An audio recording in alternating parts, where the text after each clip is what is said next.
রাসূল আকরাম সাল্লাল্লাহু আলাইহি ওয়াসাল্লাম ইরশাদ করেন, যাকাতুল ফিতরি তুহরাতুন লিস-সাইমি মিনাল লাগwi ওয়ার রাফাস।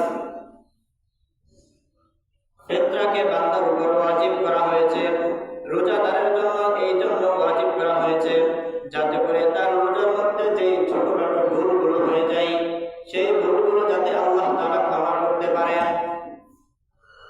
ওয়া তুআমাতুন লিল মাসাকিন, এবং মিসকিনদের জন্য একটা খাবারের ব্যবস্থা করেছেন সদকাতুল ফিতর ফরজ করার মাধ্যমে। তাহলে সদকাতুল ফিতরের দুইটা উদ্দেশ্য, যাতে আমাদের নিজেদের রোজাগুলোর সহিহ পরিপূর্ণ হয়ে যায়। রোজাগুলোর মধ্যে যেভাবে রাখা দরকার ছিল, এত মহাবিধান সেভাবে আমরা রাখতে পারি নাই, যাতে আমাদের রোজার ত্রুটিগুলো সেগুলো সম্পূর্ণ হয়ে যায়, পরিপূর্ণ হয়ে যায়। আর ঈদের আনন্দটা যেন আমরা ধনী গরিব সকলেই ভাগাভাগি করে নিতে পারি, এই জন্য আল্লাহ তাআলা বান্দার উপর সদকাতুল ফিতর ফরজ করেছেন।